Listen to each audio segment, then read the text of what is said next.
Shalom, selamat pagi Bapak Ibu Saudara. Senang bisa bertemu kembali dengan Bapak Saudara meskipun kita terpisah dengan jarak. Tapi kita tidak akan mengendurkan semangat kita untuk bersama-sama memuji nama Tuhan. Minggu ini adalah Minggu Paskah, suatu hari yang spesial untuk kita semua, memperingati hari kebangkitan Tuhan kita Yesus Kristus. Namun karena situasi dan kondisi yang kurang memungkinkan, kita harus beribadah di rumah kita masing-masing. Mari saya akan mengajak Bapak Saudara untuk bersaat sejenak. Saya persilakan Saudara untuk tundukkan kepala Bapak Saudara sekalian. Mari kita akan siapkan hati serta pikiran kita untuk masuk ke dalam ibadah. Mari kita akan bawa diri kita untuk datang dalam hadirat Tuhan. Kita serahkan hati serta pikiran kita untuk memuji dan memuliakan nama Tuhan pada hari Minggu ini. Mari kita bawa pergumulan segala persoalan kita, kerinduan kita kepada Tuhan.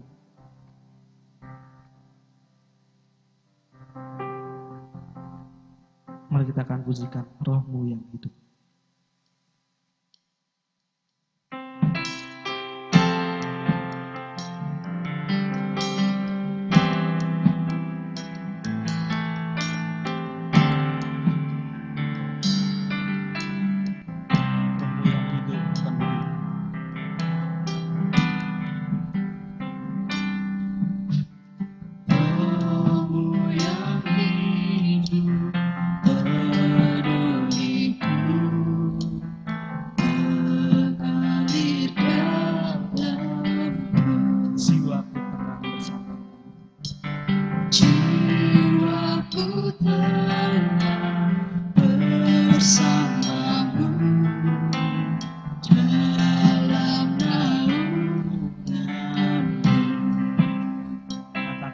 Buka hati Tuhan untuk berjalan.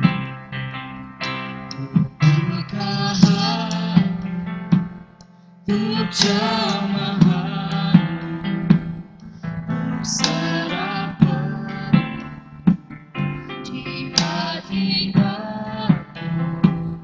Kau ambil alih seluruh hidupku di altar-Mu.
Terima kasih Tuhan, Allah Bapa yang Maha Baik, sehingga karena berkat serta karunia penyertaan-Mu pada pagi hari ini kami bersama-sama berkumpul bersama keluarga kami, bersama teman-teman kami di rumah untuk bersama-sama melakukan ibadah.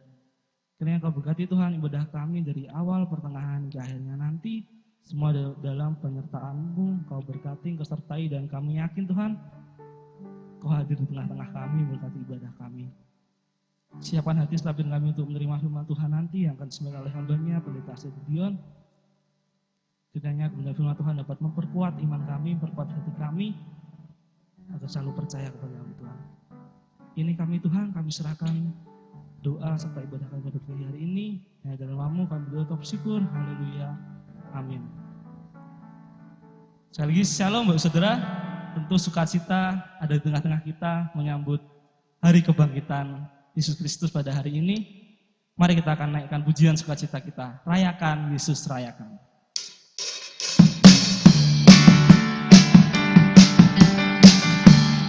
Mari kita pujikan dengan penuh sukacita.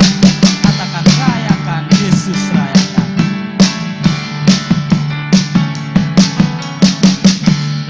Rayakan Yesus, rayakan.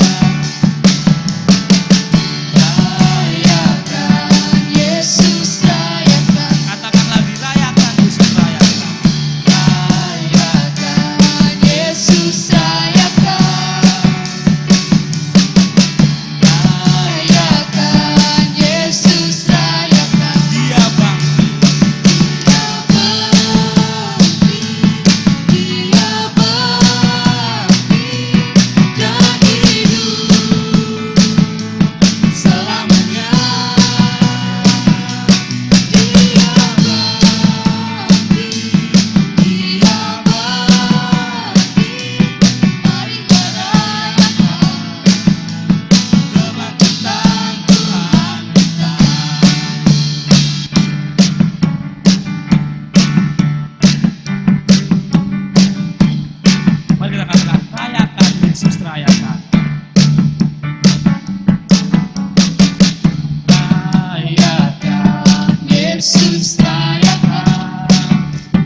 Tiba saatnya kita akan berikan persembahan setelah persembahan kita kepada Tuhan.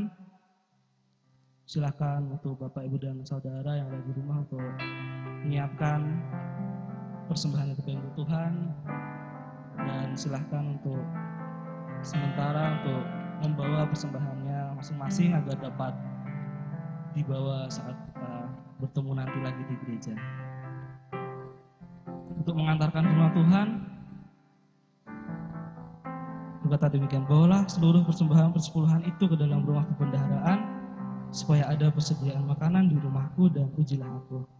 Firman Tuhan semesta alam, apakah aku tidak bukan bagimu tikap-tikap langit dan mencurahkan berkat kepadamu sampai berkelimpah.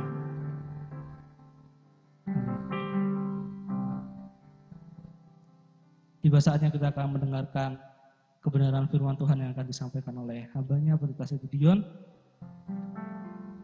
Mari kita akan siapkan hati serta pikiran kita untuk menerima kebenaran firman Tuhan dengan pujian mulia sembah Raja Mulia.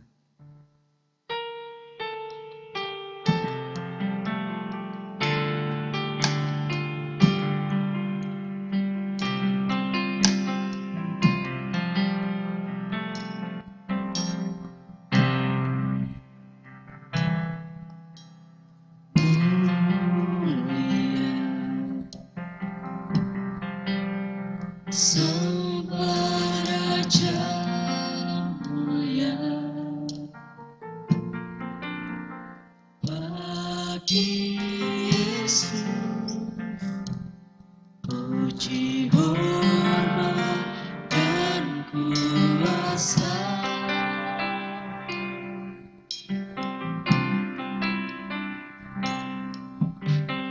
Mulia agung kerajaannya,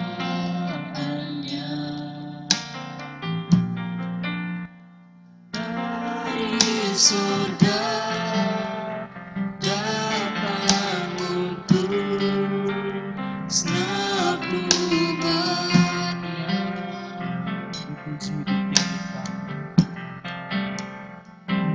Dipuji, ditinggikan namanya Yesus.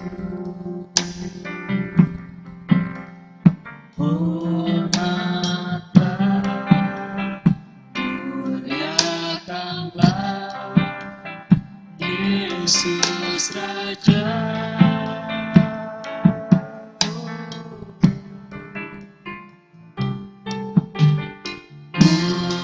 Mulia, sembah Raja mulia, Dia telah mati, dibangkitkan jadi Raja. Dipuji, ditinggikan, dipuji, ditinggikan namanya Yesus. Hormatlah, muliakanlah Yesus Raja.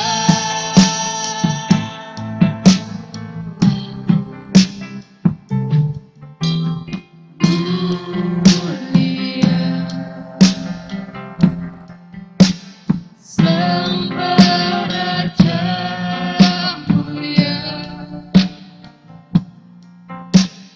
Dia telah mati, dibangkitkan jadi Raja. Udah banyak pendeta Dion bersama.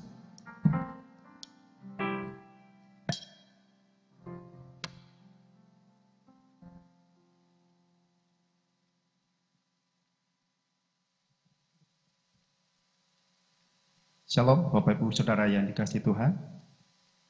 Pada saat pagi hari ini, hari yang sukacita, kita boleh kembali berbakti bersama-sama di momen peringatan hari kebangkitan Tuhan Yesus. Di mana Dia yang telah disalibkan, Dia yang telah mati, yang telah beberapa hari kemarin pada hari Jumat kita peringati bersama-sama, dan tepatnya hari ini kita bersama-sama mengingat kembali bahwa Dia telah bangkit. Dia telah bangkit, bahwa membuktikan bahwa Dia telah menang atas maut. Dia telah bangkit membuktikan bahwa hidup ada pengharapan di dalam namanya. Dan lebih dalam lagi, mari bersama-sama kita awali dalam doa sebelum kita mendengar kebenaran firman Tuhan. Mari kita berdoa. Bapa, di dalam nama Yesus kami bersyukur atas kesempatan pagi menjelang siang hari ini kami boleh kembali berbakti, memuji, memuliakan nama Tuhan. Kami rindu zaman Tuhan kuasa-Mu menjamah setiap kami, keluarga kami masing-masing yang saat ini menyempatkan waktunya untuk bersekutu, untuk berdoa, untuk mempersembahkan hal yang terbaik di hadapan Tuhan. Dan saat kami duduk diam dan mendengar firman-Mu, kami rindu Engkau berbicara atas setiap kami supaya iman kami diteguhkan, dikuatkan di dalam pengharapan di dalam Kristus Yesus Tuhan. Terima kasih Bapa, berbicara dalam waktu ini sepenuhnya. Roh Kudus Tuhan memimpin setiap kami untuk kami boleh memahami kebenaran firman-Mu. Di dalam nama Yesus Kristus kami mengucap syukur dan berdoa. Amin. Bapak Ibu Saudara yang dikasihi Tuhan, pada saat pagi menjelang siang hari ini kita akan bersama-sama kembali belajar memahami kebenaran firman Tuhan, di mana yang menyatakan salah satu di antara yang menyatakan bahwa Yesus Kristus telah bangkit. Mari kita memperhatikan, membuka Alkitab kita bersama-sama di dalam 1 Korintus pasal yang ke-15 ayat 3 sampai dengan yang ke-8.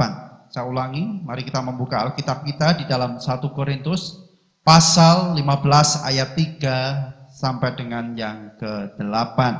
Saya akan menolong Bapak Ibu sekalian untuk membacakannya. Begini bunyi firman Tuhan. Sebab yang sangat penting telah kusampaikan kepadamu, yaitu apa yang telah kuterima sendiri, ialah bahwa Kristus telah mati. Kristus telah mati karena dosa-dosa kita sesuai dengan kitab suci. Bahwa ia telah dikuburkan dan bahwa ia telah dibangkitkan pada hari yang ketiga sesuai dengan kitab suci. Bahwa ia telah menampakkan diri kepada Kefas dan kemudian kepada ke-12 muridnya. Sesudah itu ia menampakkan diri kepada lebih dari 500 saudara sekaligus. Kebanyakan dari mereka masih hidup sampai sekarang, tetapi beberapa di antaranya telah meninggal. Selanjutnya ia menampakkan diri kepada Yakobus, kemudian kepada semua rasul. Dan yang paling akhir dari semuanya ialah ia menampakkan diri juga kepadaku. Padaku di situ yang dimaksudkan Rasul Paulus. Sama seperti kepada anak-anak yang lahir sebelum waktunya. Bapak, Ibu, Saudara yang dikasihi Tuhan, selain kubur yang kosong, salah satu bukti bahwa Yesus telah bangkit, salah satu bukti bahwa Yesus telah bangkit adalah peristiwa di mana Yesus menampakkan dirinya. Peristiwa di mana Yesus telah menampakkan dirinya. Di situ dikatakan bahwa Yesus telah menampakkan ke Kefas, kepada ke-12 muridnya, bahkan lebih dari 500 saudara seiman sekaligus. Ya, ini membuktikan bahwa tubuh kebangkitan Yesus tidak dapat dibatasi oleh ruang dan waktu. Kalau kita bayangkan bagaimana itu menjalaninya ya. Kalau nggak terbayang oleh pikiran kita, bagaimana tubuh kebangkitan Yesus bisa menampakkan sekaligus kepada lebih dari 500 saudara seiman sekaligus. Inilah kuasa kebangkitan Yesus. Dan juga kepada Yakobus, kepada semua rasul, dan yang terakhir yaitu kepada Paulus seperti yang telah dituliskan. Di dalam Kisah Para Rasul pasal yang kedua ayat yang ke-32, di situ dikatakan bahwa Yesus inilah yang dibangkitkan Allah, dan tentang hal itu, tentang kebangkitan itu dikatakan kita semua adalah saksi.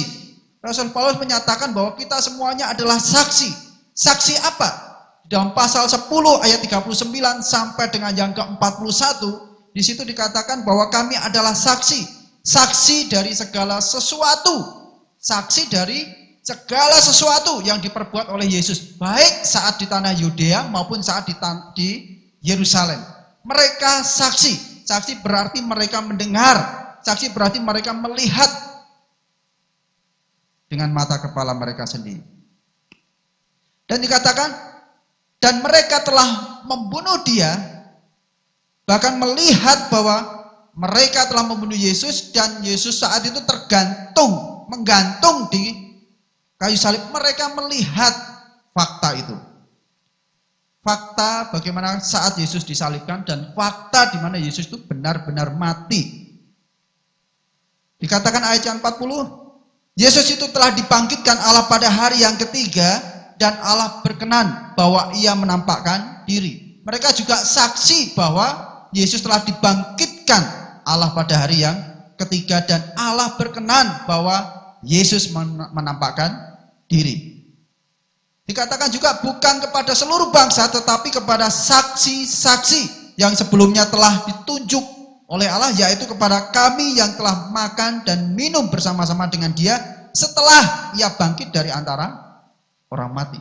Ini peristiwa seperti yang saat Tuhan Yesus bertemu pada muridnya yang perjalanan pulang ke Emmaus, pulang kampung karena sedih, kecewa, gelisah dan sebagainya. Dan saat Tuhan Yesus mengatakan itu dan makan roti bersama, mereka baru ingat. Nah, inilah mereka saksi. Mereka saksi bukan hanya saat bangkit, tapi bahkan saat diperbuat Yesus di tanah Yudea maupun di Yerusalem. Mereka saksi bahwa Yesus telah dibunuh. Saksi bahwa Yesus telah mati dan matinya itu menggantung di kayu salib. Mereka melihat akan fakta itu. Bahkan dikatakan Alkitab bahwa murid-murid sempat goyah.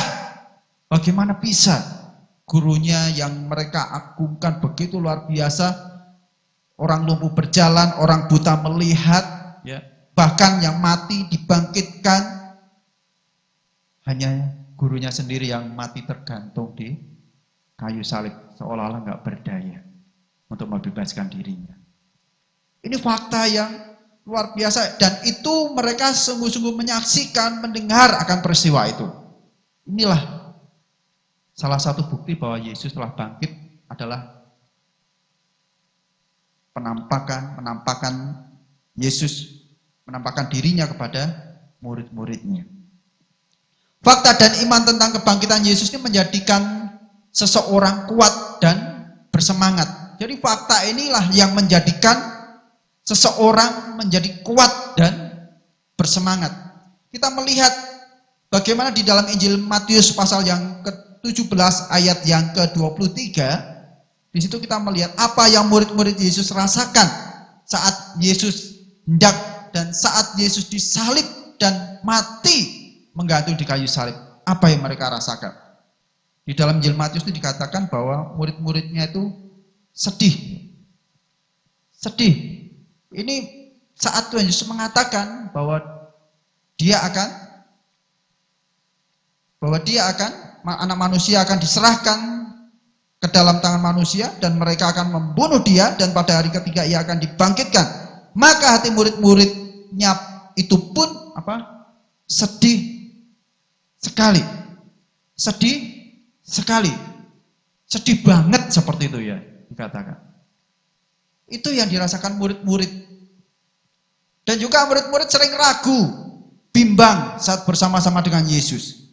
Saat Tuhan Yesus menampakkan diri, Tuhan Yesus berjalan di atas air, muridnya ragu. Saat banyak mengikutnya 5.000 orang laki-laki dan bisa lebih daripada itu karena disebutkan hanya laki-laki saja, murid-muridnya bertanya pada Yesus untuk meminta supaya semua orang itu pulang di daerah-daerah sekitar supaya mereka bisa istirahat dan makan. Tapi Yesus mengatakan, engkau yang harus memberi makan. Ada suatu hal ragu, bimbang yang sering dialami oleh murid-murid Yesus saat Yesus hendak dan saat Yesus disalib dan saat Yesus mati menggantung di kayu salib.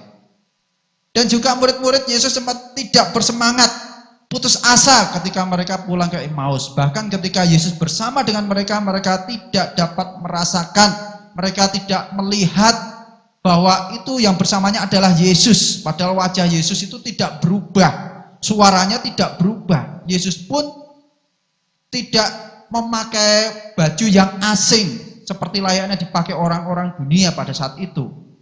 Yesus memakai tubuh kebangkitan dan bercakap-cakap selayaknya orang yang tidak kenal. Itu yang dialami oleh murid-murid. Karena apa? Ya kita nanti akan melihat. Karena apa? Bahkan di dalam terjemahan firman Allah yang hidup di dalam Injil Matius pasal 17 ayat yang ke-23, di situ dikatakan ketika mendengar tentang pernyataan apa yang disampaikan Yesus, murid-murid waktu itu gelisah. Dan gelisah yang disebabkan karena takut. Itulah yang murid-murid rasakan saat Yesus hendak dan saat Yesus disalibkan dan saat Yesus mati menggantung di kayu salib. Padahal Yesus sudah katakan di dalam kalimat yang terakhir bahwa pada hari ketiga ia akan dibangkitkan.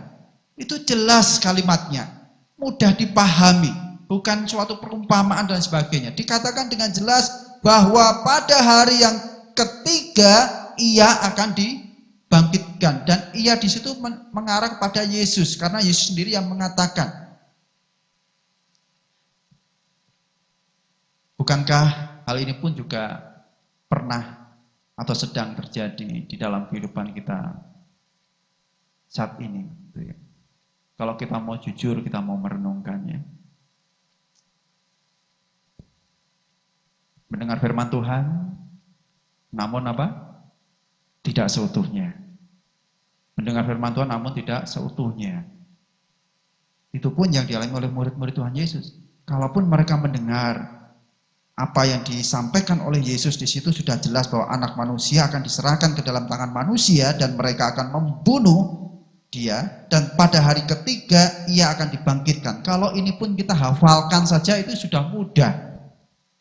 Kenapa sampai murid itu gelisah? Ya.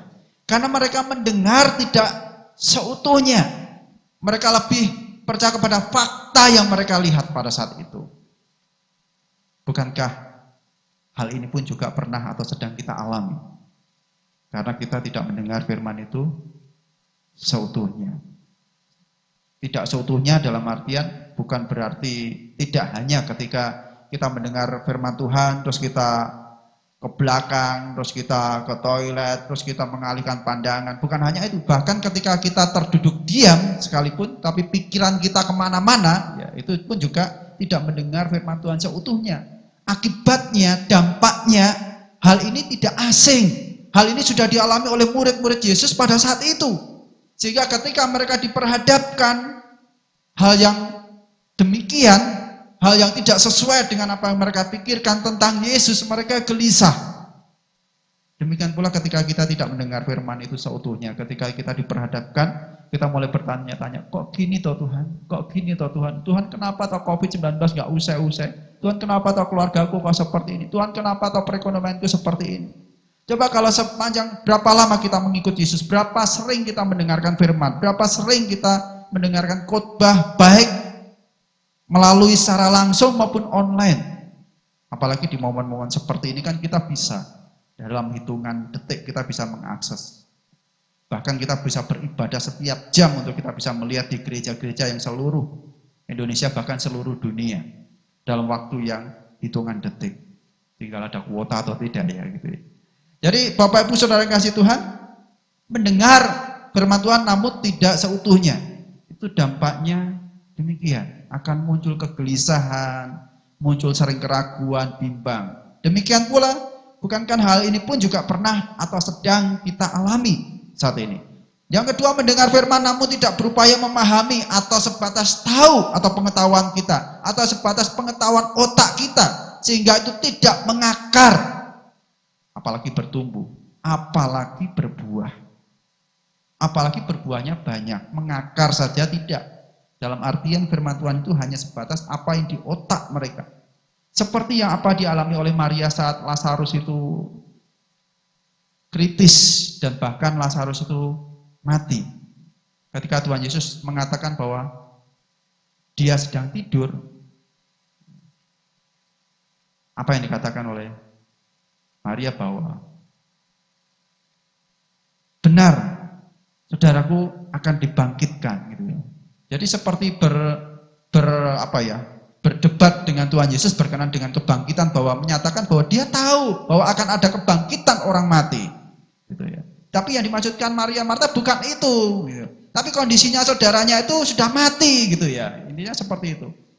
Jadi mendengar namun tidak berupaya memahami akan firman Tuhan. Sehingga muncul sedih, seringkali ragu, bimbang. Padahal yang bisa melawan apa yang di sekitar kita adalah diri kita sendiri, bisa kontrol diri kita sendiri. Karena ada potensi yang luar biasa dalam pribadi orang-orang yang diciptakan oleh Tuhan. Dalam pribadi manusia, apalagi pribadi orang percaya. Karena itu, mari kita simak hal ini lebih lanjutnya. Bukankah hal ini pun juga pernah dan sedang kita alami? Yang ketiga, mendengar namun terhimpit persoalan maupun karena terbuai menuruti keinginan keduniawian atau kedagingan, lebih menonjolkan kedagingan daripada firman yang dia terima. Inilah yang membuat seseorang tidak bersemangat dan gelisah. Seseorang yang tidak bersemangat dan gelisah yang disebabkan takut menghadapi tantangan zaman, seseorang tersebut belum memahami dan mengalami kuasa kebangkitan. Belum memahami dan belum mengalami kuasa kebangkitan Kristus nyata di dalam hidupnya. Dia hanya sebatas mendengar firman Tuhan dan dia nggak utuh mencermatinya, tidak utuh memakannya. Dia mendengar namun sebatas otak pikiran mereka dan hanya untuk perdebatan berteolog saja. Tapi tidak mengakar di dalam hidupnya. Seperti tema besar Gereja Baptis Indonesia Nyutran, yaitu menerima untuk melakukan. Tapi yang seringkali membuat gelisah dan mendengar namun tidak berupaya memahami, tidak berakar. Yang ketiga, mendengar namun terhimpit persoalan atau lebih menuruti keinginan daging, hawa nafsunya, sehingga firman itu tidak mengakar. Dan firman itu yang kita terima akhirnya bukan dalam tanda kutip kalah, dalam tanda kutip ya, kalah. Karena kita lebih menonjolkan kedagingan kita. Karena Roh Kudus tidak pernah memaksakan untuk kita bisa menerima firman atau menerima Kristus dalam hidup kita. Jadi seorang yang tidak bersemangat, gelisah yang disebabkan takut menghadapi tantangan zaman, seseorang tersebut belum memahami, mengalami kuasa kebangkitan yang nyata dalam hidupnya. Nah, karena itulah Bapak Ibu Saudara yang dikasihi Tuhan, karena itulah saat ini kita mau belajar bagaimana memahami kuasa kebangkitan Tuhan Yesus. Bagaimana kita bersama-sama belajar memahami kuasa kebangkitan Tuhan Yesus. Perlu kita ketahui bersama-sama bahwa dalam pengakuan iman dan pengakuan iman rasuli, hal kebangkitan ini menjadi salah satu poin yang dicantumkan di situ. Hal ini mengindikasikan bahwa sejak dahulu bapak-bapak gereja ini telah sangat memperhatikan pokok masalah kebangkitan ini, sehingga dicantumkan di situ. Kalau kita memperhatikan di dalam perjanjian baru, terdapat beberapa ayat yang di situ menunjukkan dan membuktikan besarnya peran pengajaran tentang kebangkitan. Kalau kita ketik di HP atau melihat di konkordansi, kita ketik kebangkitan atau dibangkitkan. Di situ sering dibahas dan sering disampaikan. Itu menunjukkan dan membuktikan besarnya peran pengajaran tentang kebangkitan yang terus diajarkan ulang-ulang bahwa Yesus telah bangkit, Yesus telah bangkit. Dan juga di dalam pemberitaan dalam penginjilan, kalau kita melihat dalam Ibrani pasal 6 ayat yang kedua, hal kebangkitan ini merupakan asas-asas pertama daripada ajaran Kristus. Di dalam Ibrani pasal 6 ayat yang kedua. Demikian pula kebangkitan merupakan landasan iman Kristen. Rasul Paulus menyampaikan ini kepada jemaatnya yang ada di Korintus. Di dalam 1 Korintus pasal 15 ayat 14 sampai dengan 15. Di situ kita melihat apa yang disampaikan Paulus kepada jemaat di Korintus. Dia mengatakan andai kata kan berarti tidak terjadi. Andai kata Kristus tidak dibangkitkan, ini supaya dibayangkan dalam benak jemaat yang ada di Korintus. Andai saja Kristus tidak dibangkitkan, maka hal yang pertama adalah sia-sia pemberitaan Rasul Paulus. Sia-sia semuanya tanpa ada kebangkitan. Demikian pula sia-sialah kepercayaan kami. Bapak Ibu Saudara dan saya sia-sia memberitakan itu. Bapak Ibu Saudara dan saya akan sia-sia percaya kepada Yesus. Kalau atau andai kata Kristus tidak dibangkitkan, itu ungkapan Rasul Paulus. Kebangkitan Kristus ini merupakan dasar pengharapan kehidupan orang percaya. Dasarnya untuk kita berharap. Karena melalui kebangkitannya itu membuktikan bahwa dia telah menang atas maut, membuktikan bahwa masih ada harapan dan pengharapan bahkan kekal di dalam kerajaan surga, membuktikan bahwa masih ada hal yang setelah kematian kita di dunia ini, ada hal lagi yang kekal di dalam kerajaan surga yang Allah rancangkan dan rencanakan. Karena itu Bapak Ibu Saudara yang dikasihi Tuhan, karena itulah demi kebangkitan itulah Rasul Paulus mau dan berani bayar harga menggumuli imannya dalam Yesus. Bahkan sampai dengan akhir hidupnya. Karena apa? Karena kebangkitan itulah. Maka pemberitaannya dia meyakini bahwa tidak sia-sia. Iman percaya pun tidak akan sia-sia. Karena Pak, kebangkitannya sungguh-sungguh nyata, dia saksikan, dia dengarkan peristiwa tentang Yesus. Karena itu Bapak Ibu Saudara yang dikasih Tuhan, jikalau seseorang tidak bersemangat, gelisah yang disebabkan karena takut menghadapi tantangan zaman, apalagi ketakutan berkenaan dengan COVID-19, ya, coba renungkan tentang kebangkitan Yesus. Yesus itu sudah bangkit. Yesus itu telah naik ke surga, menyediakan tempat bagi setiap orang yang mau percaya, dan dia akan datang kedua kalinya. Dan ketika dia naik ke surga, dia tidak meninggalkan tanggung jawabnya, dia gantikan dengan Roh Kudusnya yang diam di dalam setiap kehidupan orang-orang yang percaya. Luar biasa kan? Berarti apa? Apakah Roh Kudus itu kurang kuasa daripada Yesus? Ya? Oknum Roh Kudus ini? Enggak. Kitanya saja yang tidak mau dibukakan supaya Roh Kudus berbicara atas kita melalui firman-Nya. Kalau kita mau memahami, mendengar firman Tuhan, memahami dan kita mendengar untuk melakukannya, disitulah kita akan merasakan kuasa kebangkitan Yesus, bahwa Yesus benar-benar sudah bangkit. Seperti yang Rasul Paulus alami. Dia mau berani bayar harga, dia mau menggumuli bahkan sampai akhir hidupnya.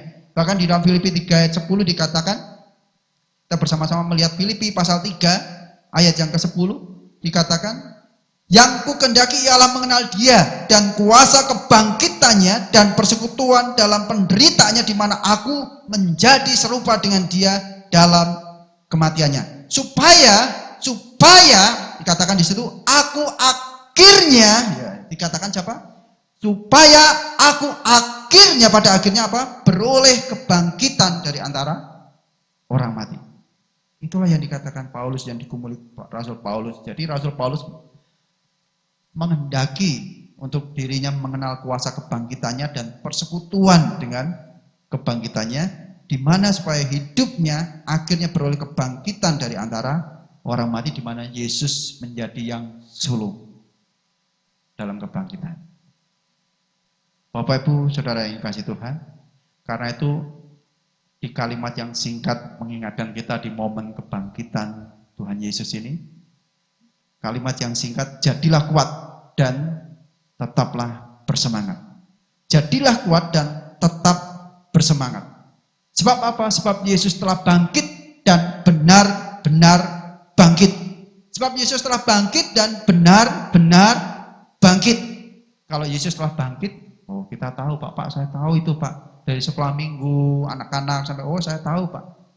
Tapi kalau untuk kita benar-benar sadar bahwa Yesus benar-benar bangkit, itu tidak perlu dijawab oleh mulut kita, tetapi oleh fakta di dalam setiap perilaku tindakan kita, mental kita, tutur kata kita, apa yang kita pikirkan, apa yang kita katakan. Kalau zaman sekarang ini bukan hanya dikatakan, tetapi apa yang kita menyikapinya dengan media-media yang ada dan sebagainya, ya, kita harus bisa kontrol, gitu ya. Karena itu Bapak Ibu Saudara yang dikasihi Tuhan, disitulah melalui sikap, tindakan kita, tutur kata kita, nyata iman kita berkenan dengan Yesus sudah bangkit.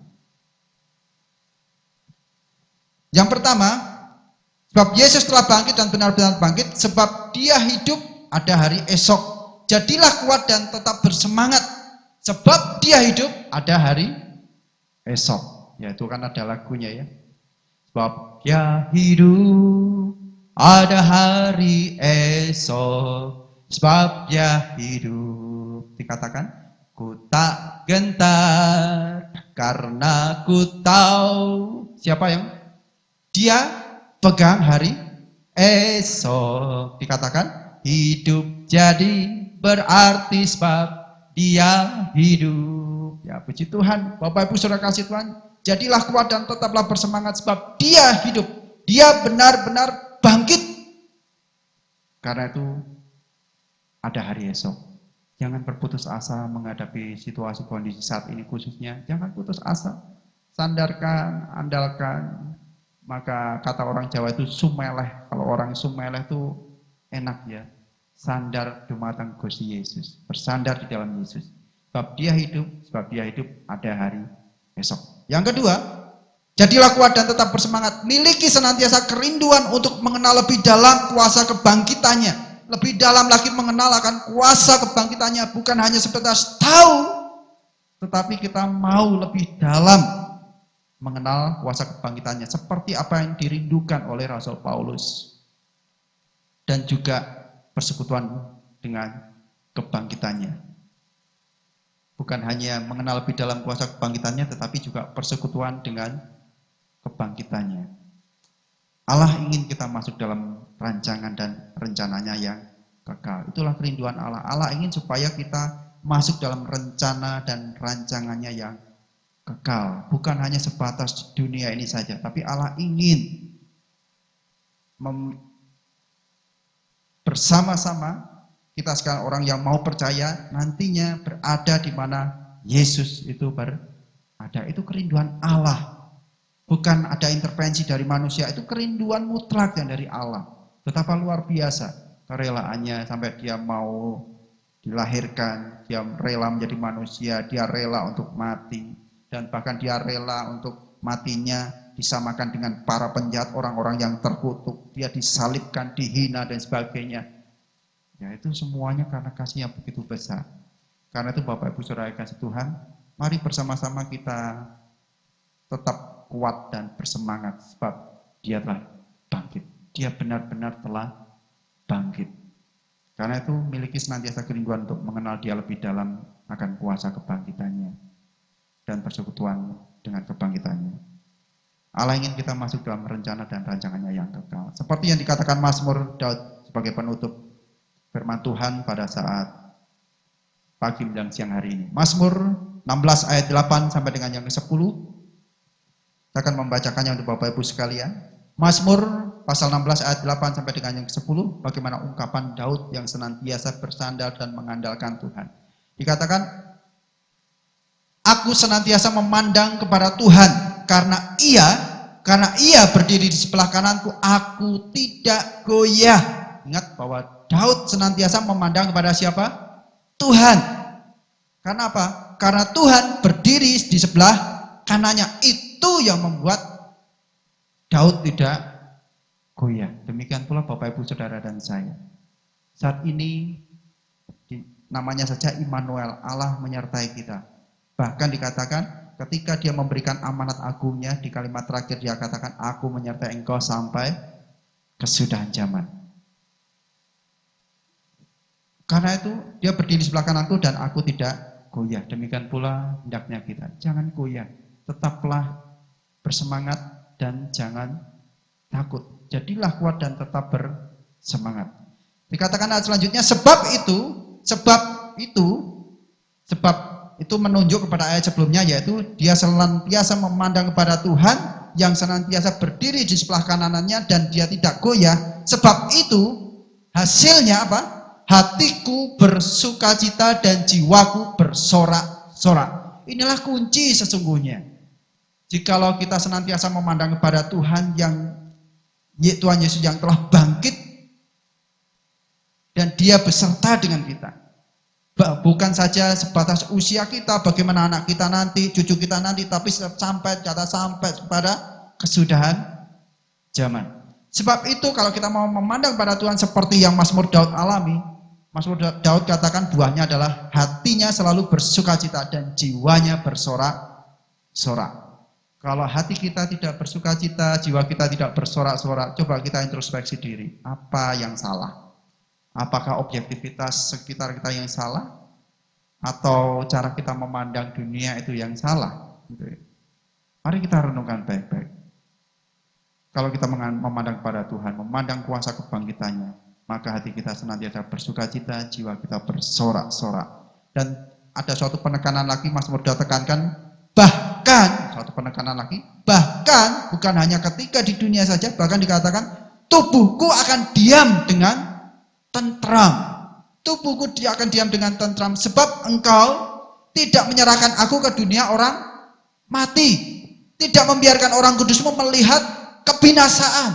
Ini mulai melihat kepada rancangan dan rencana Allah yang kekal. Jadi ketika kita memandang Tuhan, Allah menyertai kita dengan kuasa kebangkitannya, sehingga itu tidak akan membuat kita goyah dan bahkan membuat hati kita bersukacita, jiwa kita bersorak-sorai Maka bukan hanya sebatas itu, bahkan perkara kekal pun itu akan membuat kita tidak khawatir. Karena Yesus sudah menanggung semuanya itu. Yesus sudah dikatakan ketika dia di kayu salib, bukan 3/4 selesai, saudara. Bukan 90% selesai, tapi dia katakan sudah selesai. Sudah selesai. Jadi semuanya sudah Yesus selesaikan. Mari kita merespon dengan baik. Supaya kita tetap bisa kuat dan bersemangat dalam menghadapi situasi kondisi zaman, melangkah dengan hikmat dan pimpinan penyertaan Roh Kudus. Jadi Bapak Ibu Saudara yang dikasih Tuhan, kalimat Daud yang terakhir tadi itu menunjukkan bahwa umat Tuhan akan dientaskan dari kematian dan akan mengalami kebangkitan di mana Yesus telah menjadi yang sulung. Karena itu Bapak Ibu Saudara yang dikasih Tuhan, pahami, imani, dan lakukan. Ingatlah bahwa Yesus telah bangkit. Mari kita tunduk kepala, kita berdoa.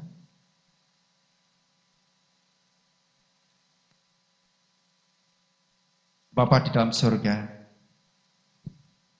ampuni setiap kami jikalau selama ini kami meragukan karena lebih banyak perkara, lebih banyak hal yang masuk ke dalam otak pikiran kami dan membentuk menjadi suatu pola untuk kami boleh mencerna sehingga berpeluang besar kami mengandalkan kekuatan akal pikiran kami. Sehingga itu memunculkan rasa gelisah, kekhawatiran di saat-saat tertentu kami diperhadapkan dengan hal-hal yang tidak masuk di akal mengapa hal itu terjadi. Dan saat ini kami boleh senantiasa diingatkan untuk kami meyakini sepenuhnya fakta dan juga iman tentang kebangkitan Tuhan Yesus. Engkau yang sudah benar-benar bangkit, Engkau yang telah menampakkan dirimu kepada para rasul, para murid-murid, dan sampai saat ini berita boleh tersebarkan sampai dengan saat ini. Jadikan kami Tuhan, hidup kami teguh di dalam Tuhan. Bersandar pada pengharapan iman, pengharapan yang telah Tuhan berikan. Bahwasanya semuanya Tuhan Kau selesaikan melalui kayu salib-Mu. Ajar kami mengenal Engkau lebih dalam akan kuasa kebangkitan-Mu. Ajar kami senantiasa larut dalam persekutuan kebangkitan-Mu. Supaya hidup kami semakin hari semakin disempurnakan. Sesuai, seturut, dan juga menyenangkan hati-Mu. Inilah Tuhan kerinduan kami. Supaya kehidupan kami senantiasa tetap semangat, tetap bergairah di dalam melayani Tuhan. Tidak larut oleh setiap persoalan dunia yang ada. Ajar kami seperti boleh merasakan seperti Daud yang senantiasa memandang kepada Tuhan. Karena Engkau yang senantiasa berdiri di sebelah kananku. Dan aku tidak akan goyah. Itu yang membuat kami bersukacita. Itu yang membuat jiwa kami bersorak-sorak. Kami rindu akan hal itu Tuhan. Akan kasih penyertaan dan memahamiku, mengimani kuasa kebangkitan-Mu. Terima kasih Bapa di surga. Dan apapun yang sedang kami alami saat ini, apapun yang sedang kami pergumulkan, kami meyakini bahwa Engkau Allah Immanuel, Allah yang tidak pernah meninggalkan kami. Bahkan Kau menyertai kami sampai dengan kesudahan zaman. Pimpin kami, didik kami, bentuk kami ke jalan seperti apa yang Tuhan mau. Supaya kehidupan kami semakin disempurnakan. Terima kasih Bapa di surga untuk kebenaran firman Tuhan hari ini. Mengingatkan kepada setiap kami untuk kami tidak berputus asa menghadapi segala yang ada. Dan pada saat siang hari ini kami boleh kembali kepada-Mu menaikkan puji dan syukur kami. Kami mengingat akan bangsa dan negara ini dalam segala keberadaan yang ada. Khususnya dalam penanganan pandemi COVID-19 yang berdampak dalam segala aspek kehidupan kami. Aspek sosial, ekonomi, budaya, bahkan ke spiritual, dan juga krisis-krisis lainnya yang terdampak dan bahkan bersifat global.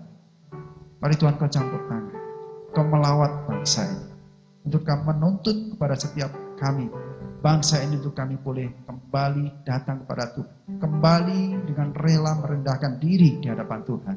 Kembali datang kepada Tuhan untuk meminta ampun akan setiap dosa kesalahan bangsa ini. Bahkan kesalahan setiap pribadi kami. Ini Tuhan, ini kami pakai setiap kali. Untuk kami boleh mengisi kemerdekaan bangsa yang Tuhan percayakan ini. Dengan penuh tanggung jawab. Diberkatilah pemerintahan bangsa ini mulai dari Bapak Presiden Jokowi. Menteri Kesehatan khususnya dalam penanganan pandemi COVID-19. Bukan perkara yang mudah, namun saat kami terus bangsa ini berdoa, kami percaya ada lawatan kuasa Tuhan yang sedang bekerja. Diberkatilah senantiasa gereja-gereja dimanapun mereka berada dalam segala denominasi yang ada yang sedang berdoa untuk bangsa ini. Kami percaya bahwa Tuhan mendengarkan seruan setiap anak-anak yang berseru meminta ampun atas setiap dosa kelemahan kami. Supaya bangsa ini boleh dipulihkan kembali. Itulah Tuhan kerinduan kami. Demikian pula kami berdoa untuk tenaga para medis, para dokter, perawat, pembantu para medis lainnya yang sedang berjuang di garis depan untuk dalam penanganan pasien. Tuhan tolong jagain mereka, Tuhan tolong lindungi mereka. Yakinkan akan keluarganya bahwa Tuhan Yesus melindungi setiap mereka. Tuhan Yesus menyertai keluarga mereka, orang tua mereka yang sedang melaksanakan tugasnya. Kami meyakini akan penyertaan Tuhan. Kami berdoa supaya Tuhan campur tangan dan melindungi. Kami berdoa juga untuk Badan Nasional Penanggulangan Bencana yang ada di negara ini dan juga ormas-ormas yang terus semuanya ambil bagian di dalam sikap dan tanggap berkenaan dengan penanganan wabah ini. Kami percaya Tuhan campur tangan. Demikian pula untuk TNI dan Polri yang juga ambil bagian di dalamnya dan melaksanakan tugasnya untuk sementara waktu meninggalkan keluarganya. Mengabdi dan menunjukkan beban dan tanggung jawabnya. Tuhan sertai dan lindungi. Demikian pula kami berdoa untuk pasien yang sudah positif COVID-19. Kami percaya bahwa Tuhan jamah dalam perjuangannya untuk boleh sehat kembali. Sesuai dengan kerinduannya dan doanya kepada Tuhan. Demikian pula tantangan-tantangan yang sedang dan hendak dihadapinya. Baik di keluarga maupun di lingkungan dimanapun mereka berada. Dan teristimewa juga kami doakan khususnya bagi korban yang telah Tuhan panggil.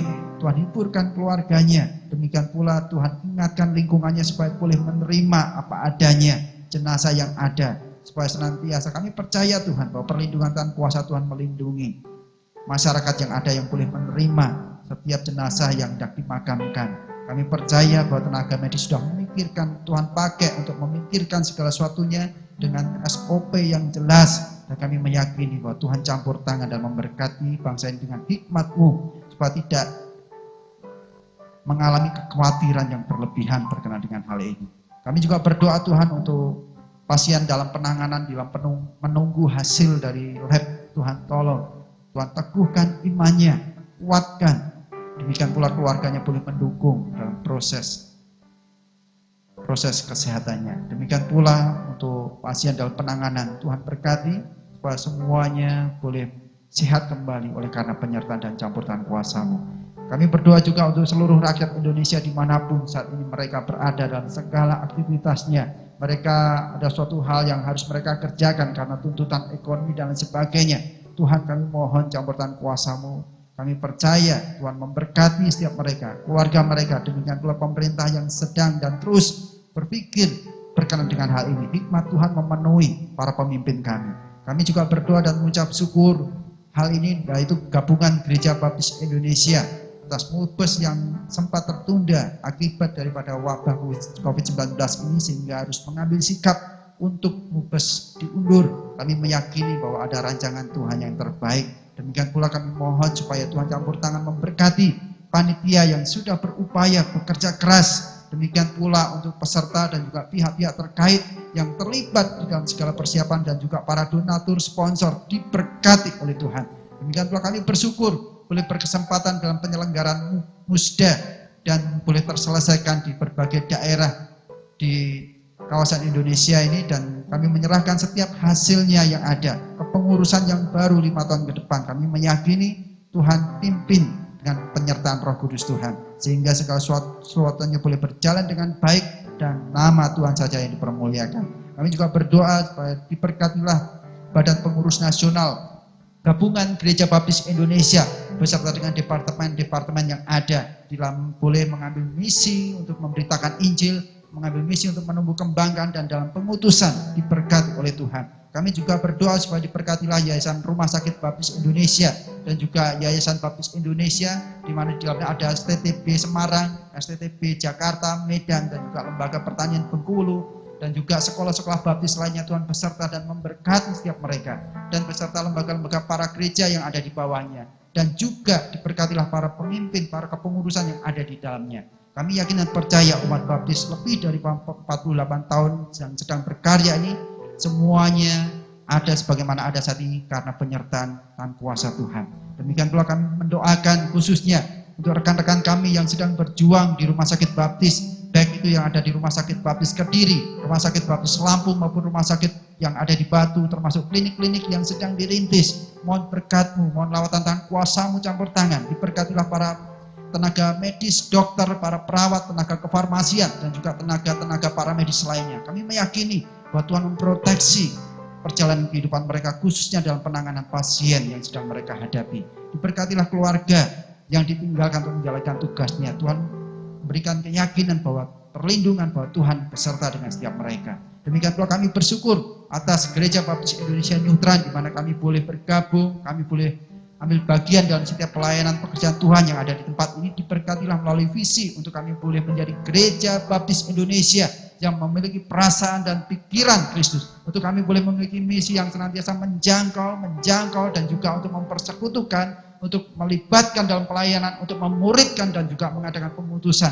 Diberkatilah melalui misi ini Tuhan, Tuhan pimpin Bapak Engkau yang berjalan di depan kami, menuntun setiap kami sehingga semua berjalan dengan baik dan membawa senantiasa nama Tuhan semakin dimuliakan. Bukan karena kuat gagah kami, tetapi karena kebersandaran akan setiap kami kepada Tuhan Yesus Kristus. Diberkatilah juga lingkungan gereja di tempat ini, baik Bapak RT, Bapak RW, Ibu Lurah yang ada. Tuhan memberkati setiap pekerja mereka dan boleh menerima segala keberadaan gerejamu di tempat ini diberkati oleh Tuhan. Demikian pula pemerintahan yang ada di kota Jogja ini. Demikian pula kami juga menyerahkan tema tahun ini dan tema besar untuk menerima, untuk melakukan. Tuhan berkenan memberkati setiap pokok-pokok bahasan yang ada, boleh memberkati, mendewasakan iman kami untuk kami boleh semakin didewasakan iman kami dalam Kristus Yesus Tuhan.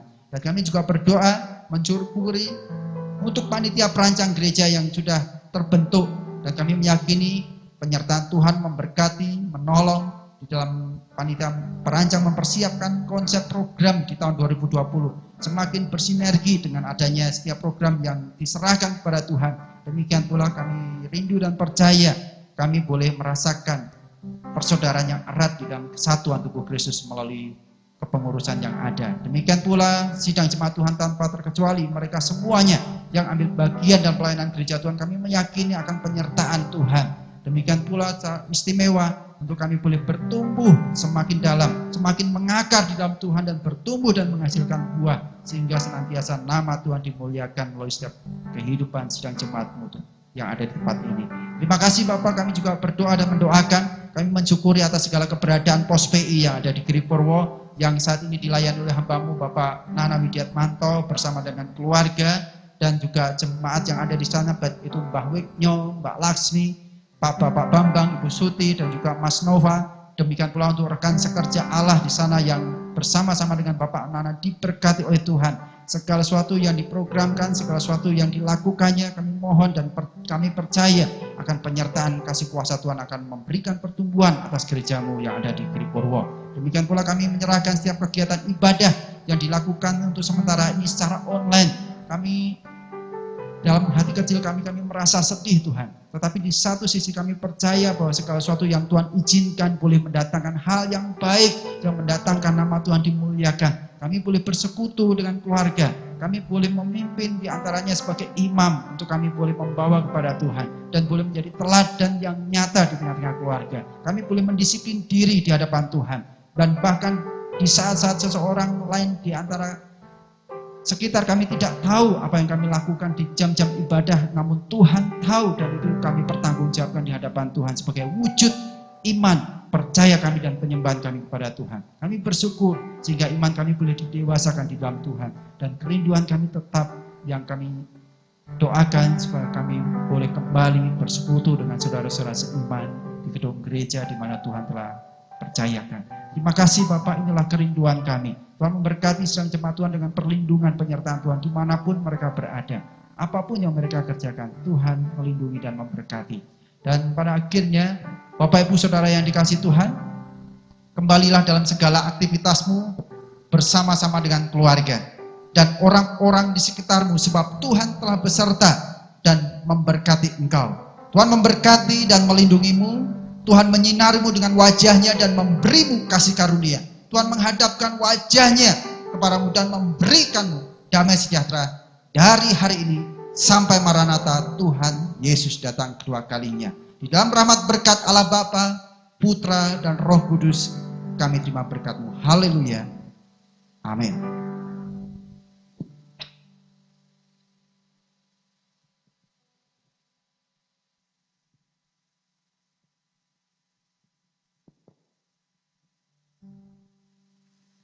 Demikian firman Tuhan yang telah disampaikan oleh hambanya Pendeta Gideon. Kita telah sampai di penghujung ibadah kita pada pagi hari ini. Saya mengucapkan selamat hari Minggu dan selamat hari Paskah. Mari kita akan merayakan kebangkitan Tuhan kita dengan pujian Bab Dia Hidup, Ada Hari Esok.